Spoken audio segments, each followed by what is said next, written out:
This churn experiment class looks reasonable at first. It stores some data, configuration things, it owns a model, and it has a run method that runs a particular experiment. But that run method contains then a bunch of code. There's like lots and lots of other methods like prepare features, splitting the data, training the model, evaluating the model, saving artifacts, printing a summary, and so on and so on. It does so many things. This class is an example of a God object.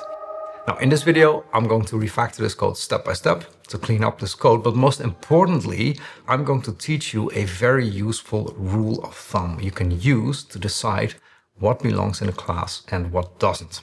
Now, if you like to learn the fundamentals of software design, that's exactly what I go deep into in my new program, Software Design Mastery.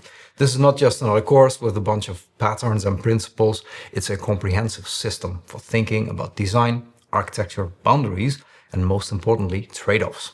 If you want to learn how to build software that lasts, join the waiting list at ArjanCodes/mastery. The link is in the video description. Now, this video is not a classes are bad video.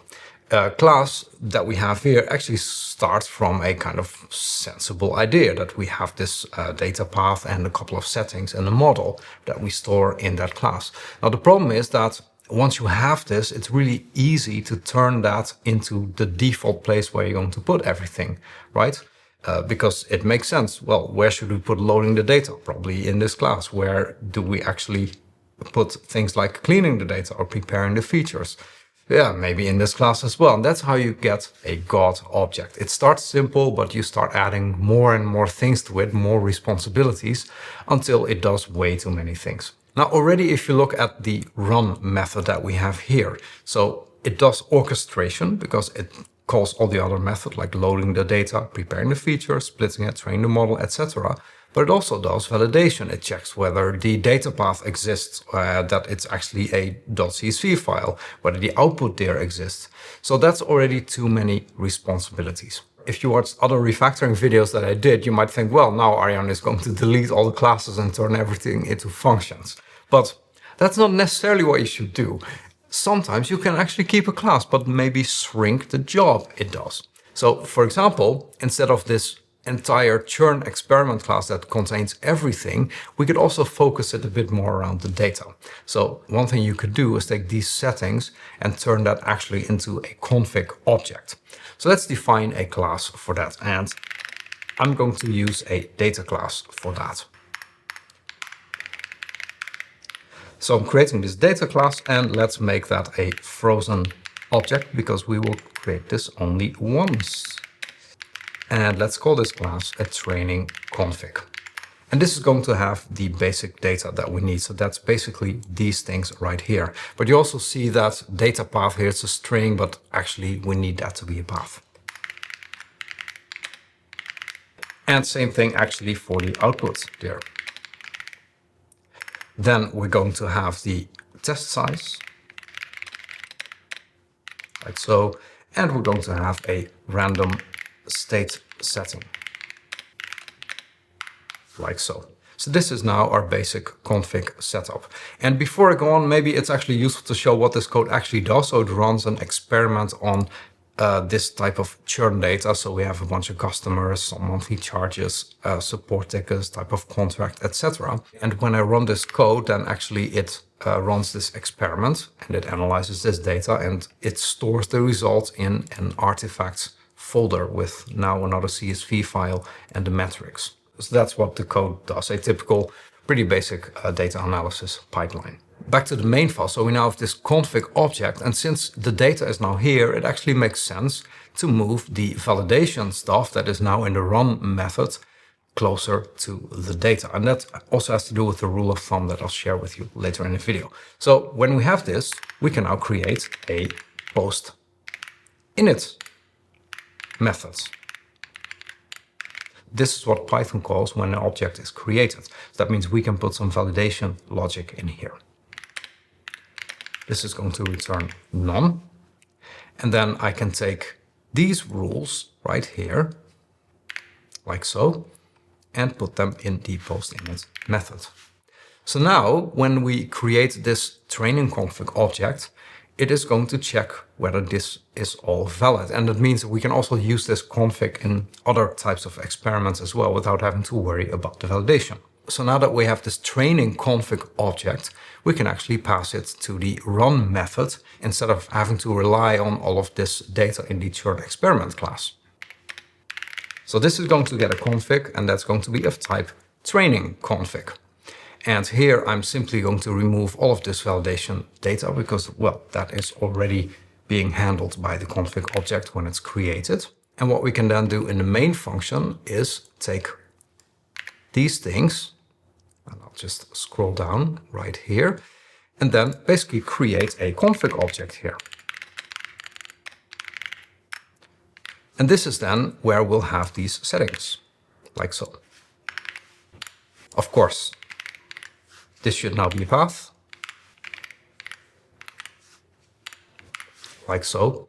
And now in my experiment, when I call the run method, I pass the config and I remove it here from the churn experiment initializer.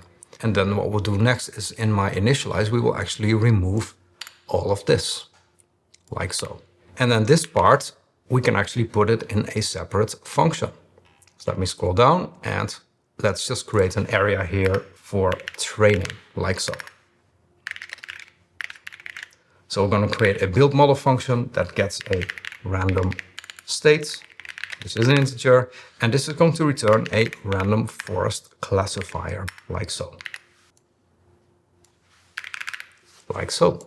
And now basically this whole initializer, we can remove it. And then we can start organizing things a bit better. Now in the run method, we can use this configuration.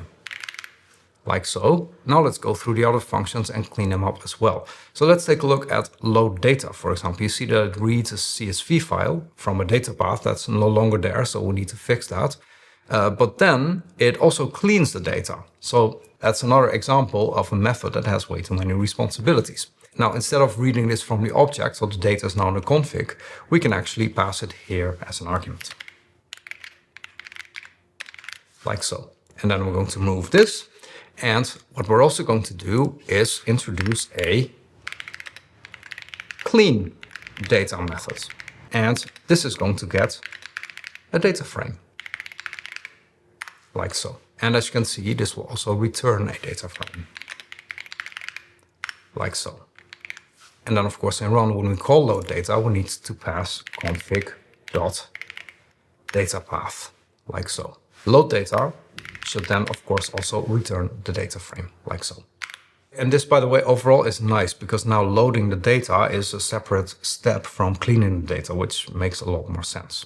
Now there's another method called prepare features, and this also has several responsibilities. It creates some new columns like charges per ticket, or is senior, or is new customer. It drops a few columns and it extracts some data from it as well. So we can also split that into separate methods as well. The interesting thing here is that all of these separate things that we do here, like preparing the features, or splitting the data, or training the model, evaluating the model, and so on, since these are now all part of a class that in principle doesn't have any data, there's no real need anymore for this to be a class.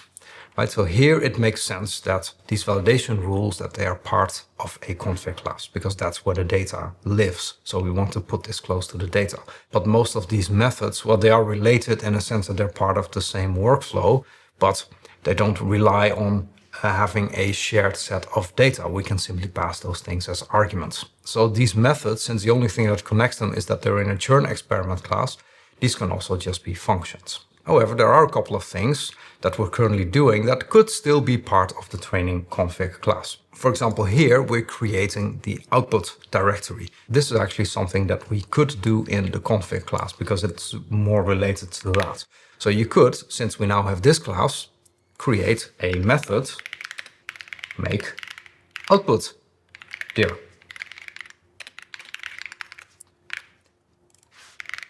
And there we then create the directory.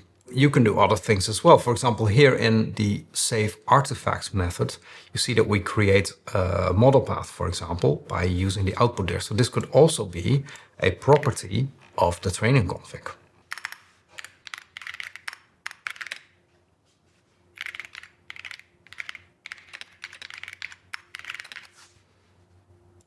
So then that basically becomes this. And of course, if you wanted to, you can now also turn this into a setting by moving it into the data right here, and then add some validation if you want to. And then finally, what you can do is basically delete this entire class and turn all of these things into functions. And then of course, whenever you do that, you'll need to remove the self and pass the relevant information. Now, I'm not going to do all of these steps in the video. That would be way too boring for you. But basically what happens is that you then end up with something like this. So you have your training config that has the data. It has a couple of helpful properties like getting the model path or the other paths. It can create the output directory. We have separate functions for all the steps in the workflow. So we have loading the data, there's cleaning the data, there's the feature management functions. We have training, building the model, training the model, evaluating the model, etc., saving the artifacts, printing the summary, basically all the steps that happened in that single huge God class in the start of the video. And finally, we have a run experiment function that does the orchestration. And this then calls the other functions. And then in the main function, the only thing we need to do is create this config object and then run the experiment, and that's it.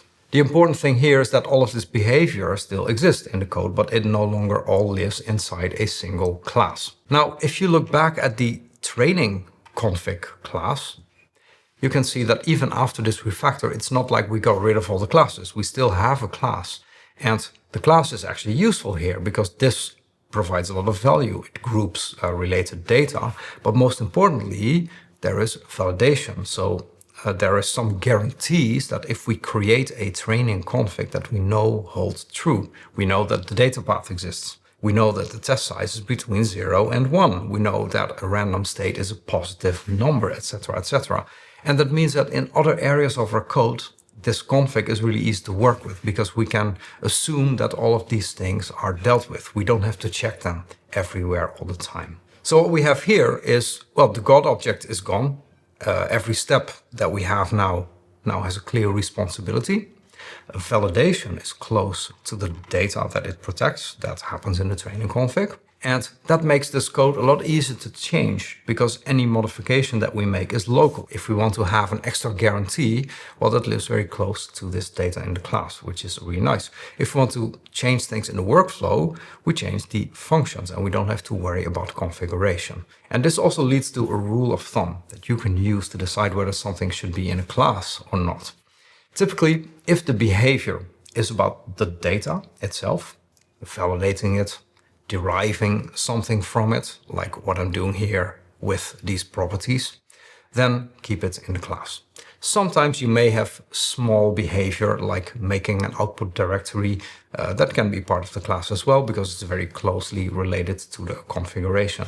But if you have code that is part of, let's say, a broader workflow or it depends on other components, typical examples of this are these functions that we have here. Loading the data depends on pandas, cleaning the data, engineering the features. These are all very specific things that have very little to do with the config. Keep these out of the class. It doesn't belong there. Finally, of course, in this case, everything is still in a single file because it just made it a bit easier for me to show you the refactor. But of course, you can and you should probably split this into modules. But the nice thing now is that the responsibilities are already separated as functions and we have a small data class. So if you want to split this into modules, this is now not that hard anymore. And by the way, if this kind of practical refactoring is helpful to you, like the video, subscribe to the channel so I know I should make more content like this. In short, classes are really useful container for data. You can put some behavior in the class if it relates to having invariants, guarantees related to the data or small derived values. Some basic behavior that is very closely tied to the data, such as, in this case, making an output directory, put that in there. But as soon as you have behavior that uses other components, that is complicated, move it out of the class and give it its separate place. But I'd like to hear what you think. How do you decide what should be in a class or a function? Are there other things you would change in this code? Let me know in the comments. Now, if you want to explore more software design videos, check out my design patterns playlist right here. Thanks for watching and see you next time.